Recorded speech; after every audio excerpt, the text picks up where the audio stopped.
I said before, and I'll say it again. I knew that Hiro Mashima would not leave us hanging. This has just been fantastic.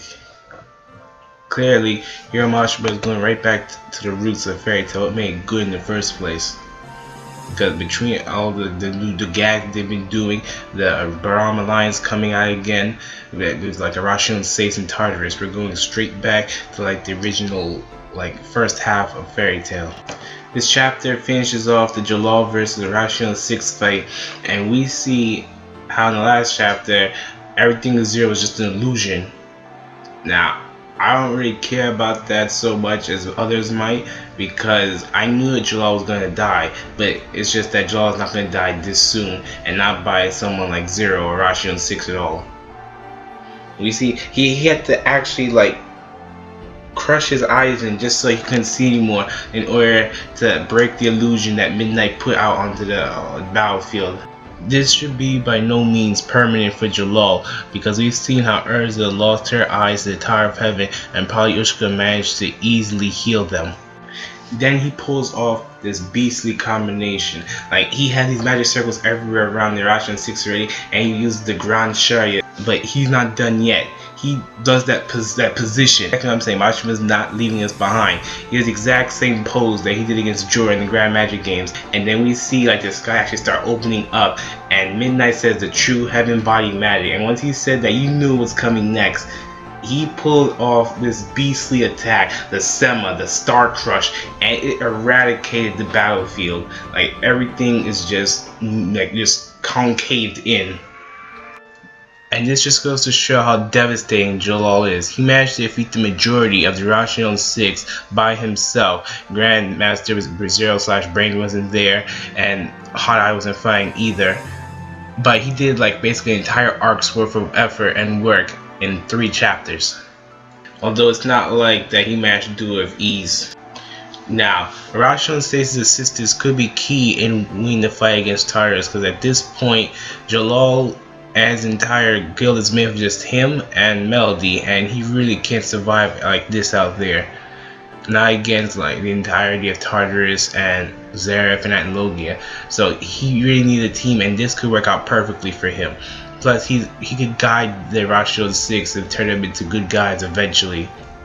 Because when you really think about it, none of the Arashio 6 are evil by intent or nature.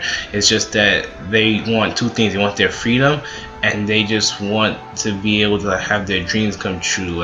Midnight just wanted to be able to sleep, and Racer just wanted to be able to run as fast as he could, and Angel just wanted to be just like an angel. Now, heading back to Tartarus, we knew that the chairman was going to die the second that he said he became the 3rd seal. We just knew that Kyoka or any one of the Tartarus members, these demons, were going to come out there and just kill him right away. And I'm glad for that. He was really just created to be a really despicable and hated character, and he got rid of him really quick.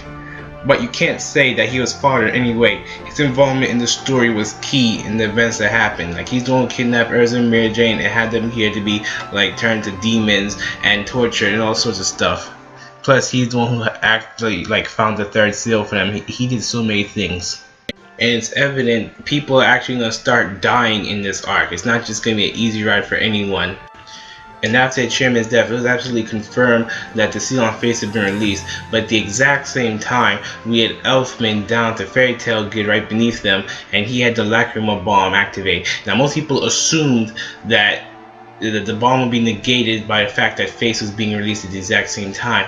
But what we ain't know until this point was that the only way to activate it would have to be manually, thanks to what Kyoka just did by killing the chairman, because he could have mobily activated it. And we're going to choose his side character, who's a part of Kyoka's squad, so I guess we're dividing off the Tartarus demons now. So she assisted in the recovery of Tempesta, Jackal, and their demonization of Minerva. Now, Tempesta, he was guaranteed to come back, because it stated that he could reparticleize himself, but he loses memory each time. Minerva, we knew she was already there being changed ever since 20 chapters ago or something. But as for Jackal, he was MIA when it came to his stats, because he blew himself up, but they never stated whether or not he could survive that and come back, but now we know. And now it looks like these 3 are the new crew that Tartarus have assembled in order to fight. At the exact same time, Now, Cana managed to find Elfman sneaking the bomb into Fairy Tail, but got captured at the exact same time. Meanwhile, Levy managed to find the coordinates of the cube which Tartoros are located in, and this was right above their heads because they stationed themselves on top of Magnolia. But just before they managed to get out for an attack, the lacrima explodes.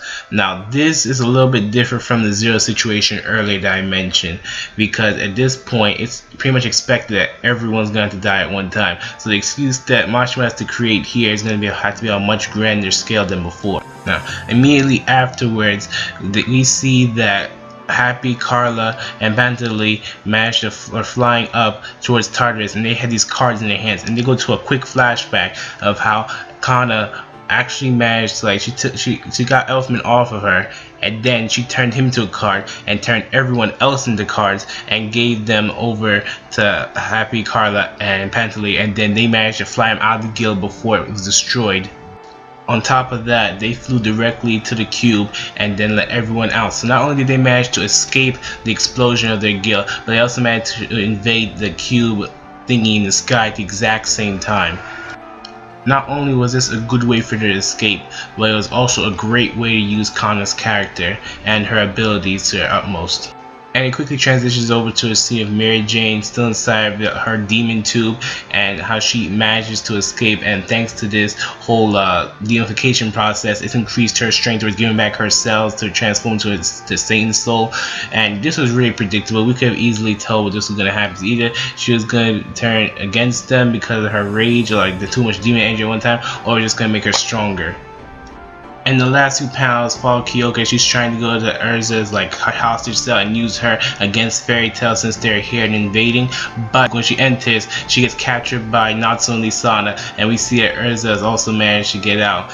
Now, the use of the sword that just happened to fly by Natsu and Lisana is convenient, but it's what Fairy Tail is about. There are plot conveniences everywhere. This one isn't the biggest among them, so it's acceptable. And I'm just finally glad we could stop getting those torture scenes of Urza. Overall, the last chapter of Fairy Tail 371 was a lot more hopeful than the last few have been, because they managed to again escape and invade at the same time. Plus, they finally managed to get Natsu, Lisana, and Urza out, and they've actually turned the tables on Kyoka. But the one thing I am worried about is that being in such close proximity and touching her like that could mean that she could use her powers on them, because we've seen that her powers allow her to amplify those powers like the others around her. But if they can't handle it, then they turn to like these paper dolls. So there's maybe a chance that Natsu and Lisana, but at the very least probably Lisana, will get turned to like this paper doll just from touching her because of her ability, because Lisana, there's no way she's strong enough to handle it if she does use it on her.